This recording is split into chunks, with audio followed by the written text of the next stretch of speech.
Okay, so start again. The tremolo and reverb don't work. Yeah, neither one works. And if you have the reverb, you know, the knob's up in the front, it makes a really high-pitched noise. Okay. Sort of a background noise.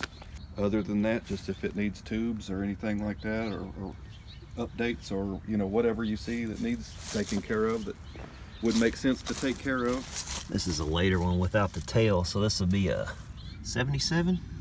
That's what I thought it was, but I mean, I don't remember how I figured that out. 465, that's 1977, early. So this is actually my birth year. And then just routine maintenance for everything else, right? Yep. Okay. And what do we got on tubes? There's your, that looks like your original 5U4. And these tubes look like they might be original too. They're Fender labeled something. Yep, 1976, 30th week. These are probably GE made. Yep, GE for sure. If I'll test them and stuff for you, and if they're still good, I'll leave them. Okay. Okay. I'm very, very hesitant to replace old American tubes with new Chinese, right, you know, yeah, or even Russian stuff. Yeah. But yeah, man. All right, we'll get you going. Well, I appreciate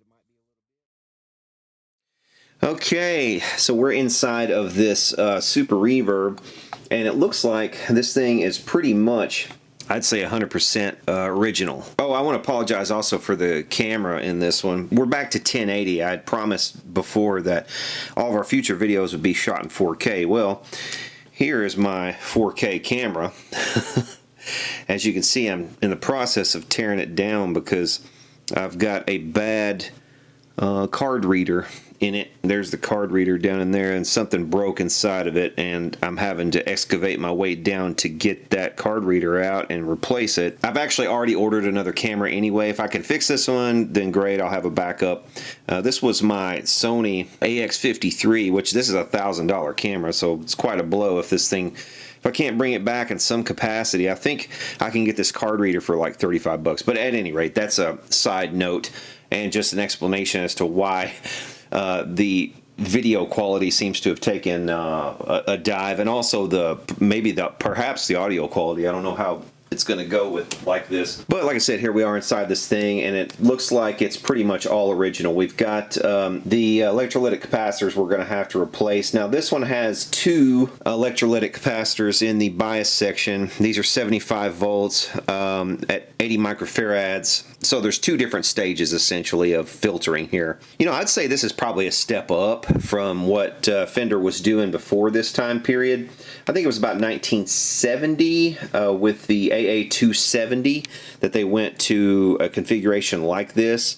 But by the time this amp was made in 1977, they had upped the value to 80 microfarads from 50 microfarads, is what they had before at 75 volts. On down in the rest of the amp here, we could see, you know, we've got the usual ones here too. We've got a couple here, one here, one a little further down here, and then we have these two back here on these sockets that we will replace all of those electrolytics. These capacitors are typical of later 70s Fenders, these blue molded capacitors, which should be good capacitors.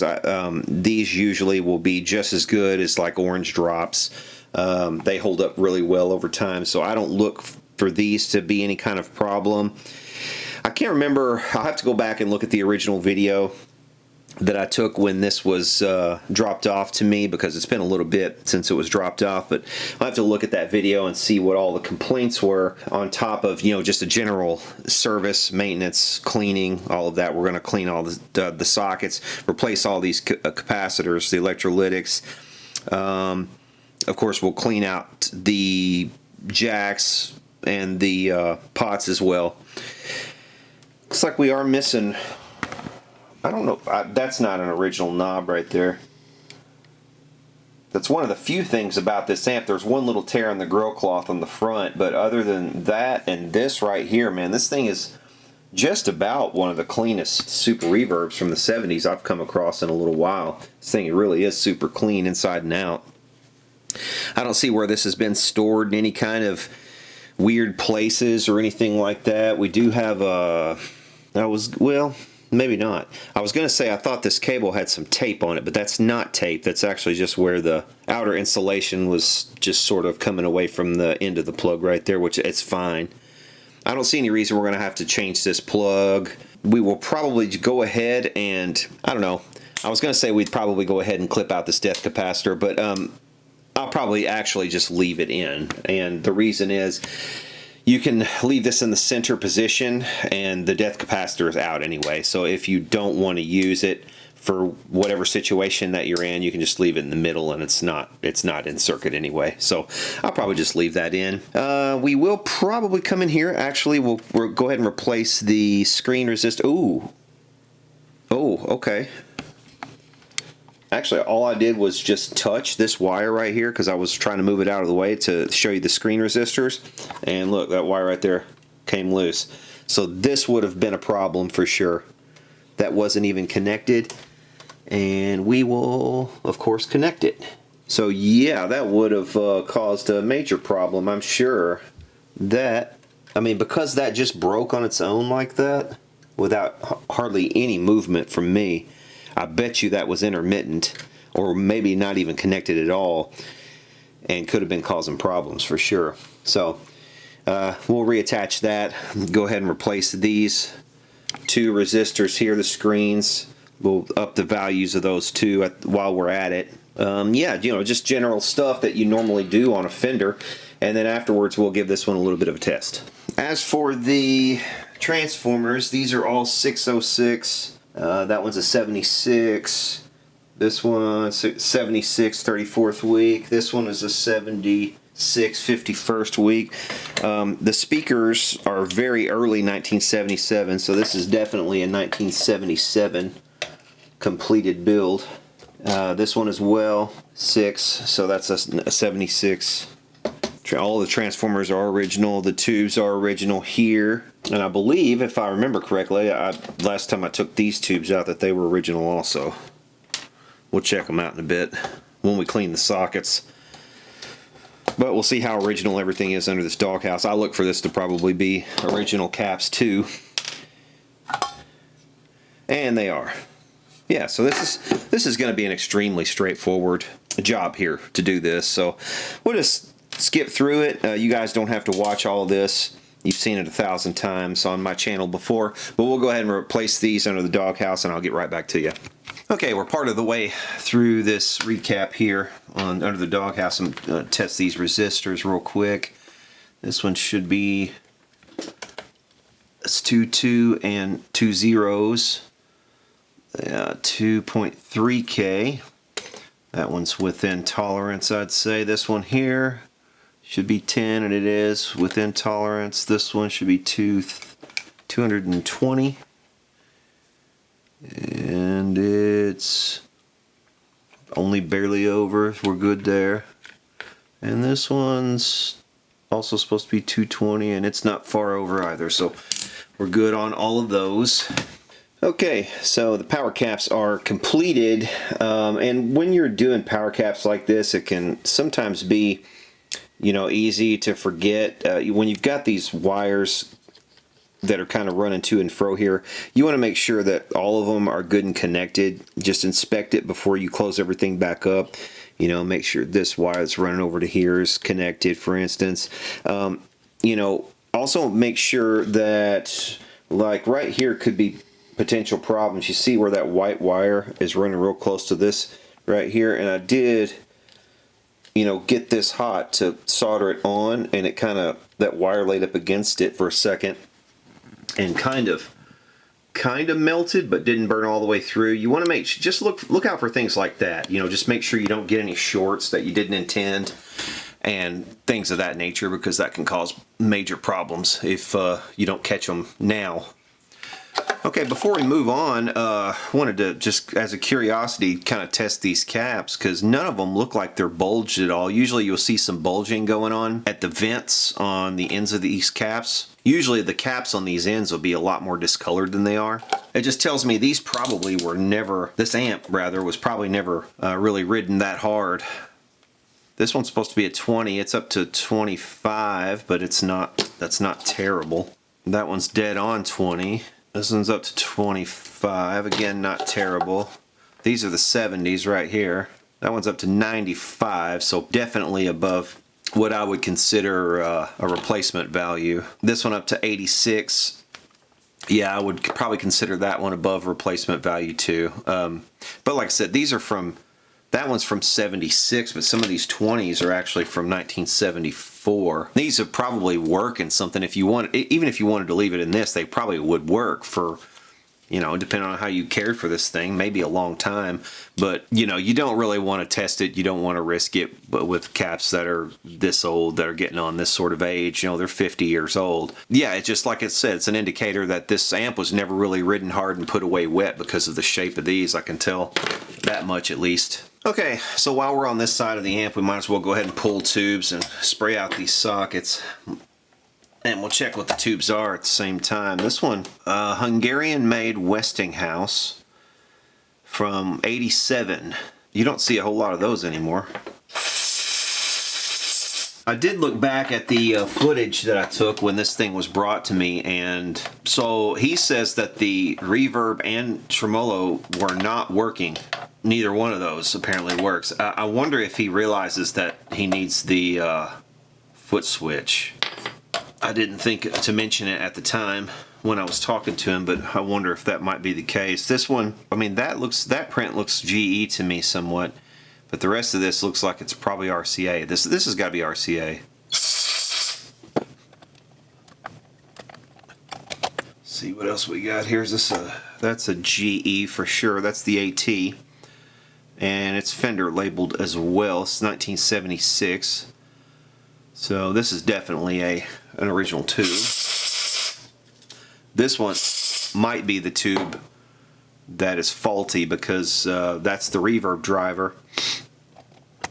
And if the reverb's not working, then that tube right there is automatically suspect. We'll check that in a little bit. We'll plug it in and get to testing it. This is an AX7. And it's also a Hungarian-made Westinghouse label from 87. So it looks like, you know, somewhere along the late 80s, early 90s, they might have had a somewhat of a routine service on this thing, or because they changed a couple of these tubes. This one's an original tube. Again, that's a 7025 RCA. I believe that's an RCA. You know what? This tube probably needs to be here. And I'm going to move it there. These sockets are nice and tight. This shouldn't have any socket related issues. That's an Electro Harmonics AT from 2016. So this is it's a newer tube. Okay, I'm gonna grab something to wipe these down. That's one thing I like about the GE tubes. Their etching doesn't rub off.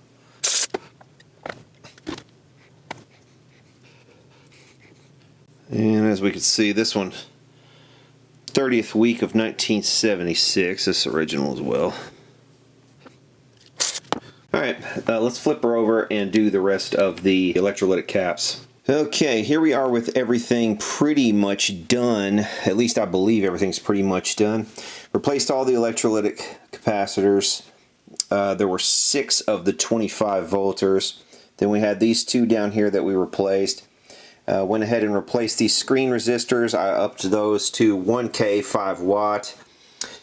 I'm out of 470s. I probably would have put 470s back in it, except I'm out of those at the moment. And this guy wants this back next week, so I don't think I would have them in time. But 1K is just fine. That's basically the Marshall value on those. Went ahead and sprayed, cleaned everything, cleaned all the pots, cleaned all the jacks. That little ground right there was separated on this jack, so I went ahead and pushed those back together and cleaned all the grounds, cleaned all the switches, cleaned this pot back here, cleaned the bias pot as well.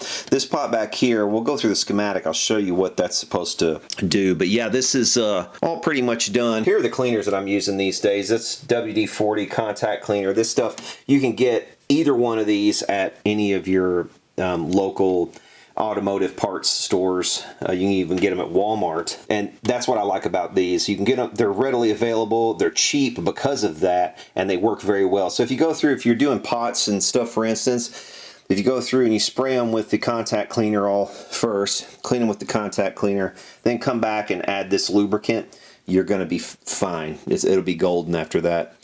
I haven't had any problems with either one of these products, and I can definitely vouch for those so far. This one I've gone through very little of this can, and I couldn't tell you how many amps with this can, and I mean, this thing was dirt cheap. If you compare the cost of like that lubricant right there to like this fader lubricant from Deoxit, I mean, you see the size of the cans. I mean, it's like diminutive little can by comparison. It's, you know, this is good stuff, don't get me wrong, but I just I like this better because it's just way more economical, and it seems to do just as good of a job. I mean, sue me. Anyway, so this is all pretty much done. Let's get it back together, and we'll dial it up on the Variac and see if we have any issues, and then we'll get it back in the cabinet with the speakers, and we'll do a play test on it. It's probably going to be a bit hard for you to see everything, but just to let you know where everything is. Okay, this is going to be plate voltage. This is going to be plate current right here, and we've got the Variac back here, which is kind of probably hidden for you. I think we're ready to turn it on. Go ahead and turn it on, take it off standby, and dial her up slowly here. Okay, coming up on our plate voltage here. So our rectifier is working. I've stopped at 42 volts for the moment, just to make sure everything is powering up slowly and powering up okay. We don't have really any plate current or anything going yet. Let's dial it on up a bit more.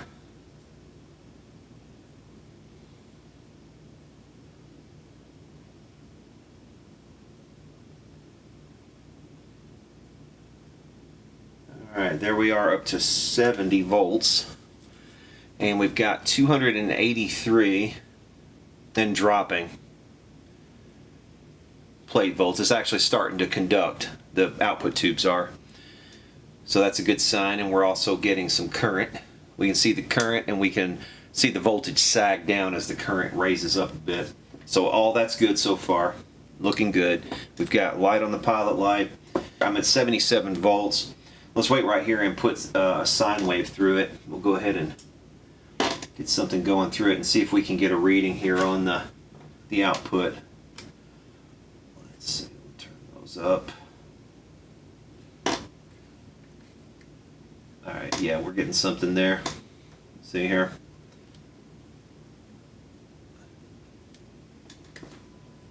Okay, yeah, looking good there.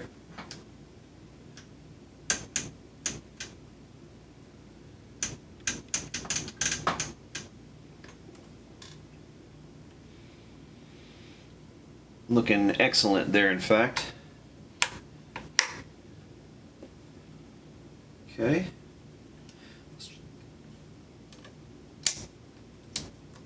Okay, bright switch seems to be working. Treble's working. The bass is going to be hard to tell. Well, it does. Yeah, it's working. I was going to say it's going to be a little hard to tell on the bass just simply because of the frequency involved. It's a one. What do I have this set to? Well, yeah, I'll have this set to 1 kilohertz. So channel 1's working normally, or normal channel is working normally. Most things in the world today that are supposed to be normal don't work normally. They don't behave normally, do they? Vibrato channel's looking good. Let's see. All right, bright switch working. Treble seems to be working. Middle's working. Bass is working. Reverb is changing something there, but we won't know on the reverb until we get that going. On the okay, on the tremolo, we need to short that jack, and I don't know if we have the voltage high enough for the tremolo to work or not yet. But let's see. Let's see. We should be able to just go from the chassis to there and short that out and make it work. Yeah, there it goes. See the wave fluctuating back there? We can change the speed too. Yeah, that's a really slow pulse on that. And then it'll go really fast. It'll actually go to the point where it almost, if you turn it up too fast, it will stop itself. But the voltage is still low, like I said, so you know, if you turn it all the way up,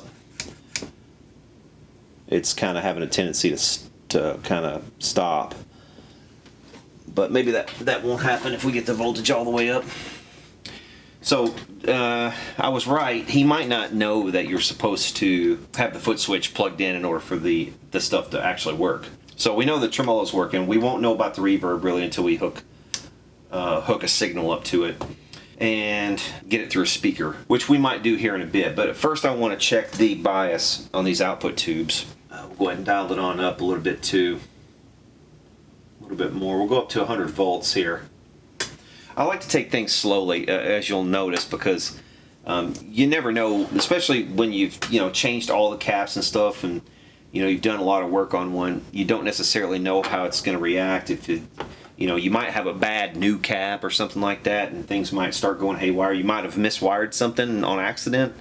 You might have accidentally knocked a wire loose while you were putting other things in that you just kind of neglected to put back where it belonged.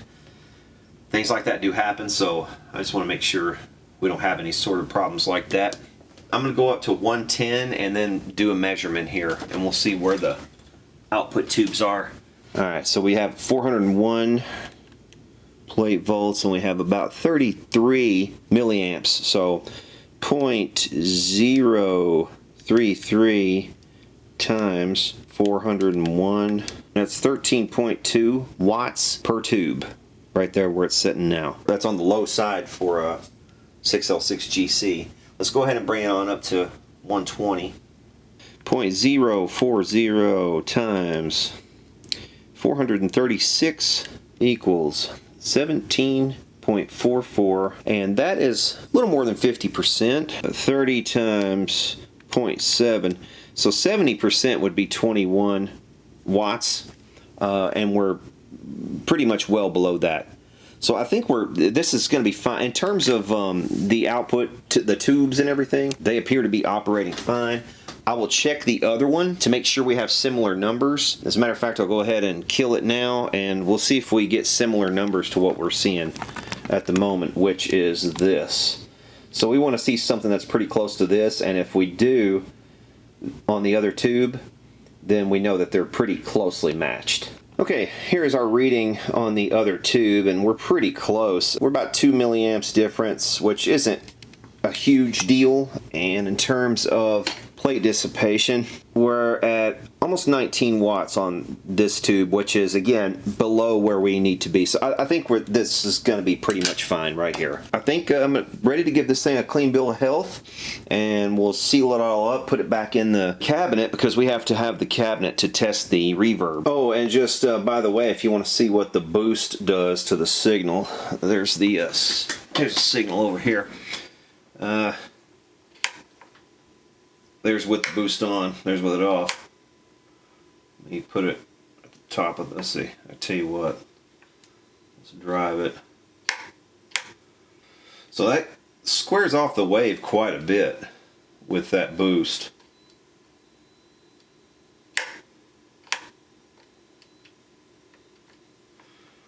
It's a very jumpy pot though. Might spray that again before we seal it up, but yeah, pretty jumpy, but you can see what it does. I mean, that does definitely boost the signal quite a bit, and squares it off quite a bit as well. Gives it some asymmetry in the form.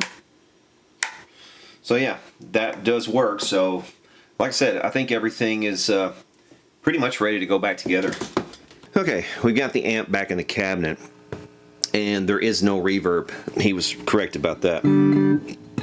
So all it's doing is really adding noise. You should be able to hear that difference there.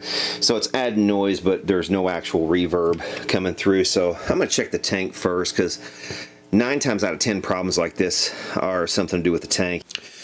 Alright, here we are inside the reverb tank, and I definitely see the problem. But you want to see something wild. Look at this. Okay, so you can see clearly this and this are broken, and at one point they would have been linked. But look at this. So if I pull this red, if I pull this out of here, look, they soldered that wire to the tip of, it's going to be hard to see, but they've soldered this wire, this extension wire, to the tip of the actual RCA cable rather than this terminal. So yeah, we'll come in there and change that. Who knows what they were thinking with that, but yeah, we'll fix that right there, and that hopefully will take care of the problem.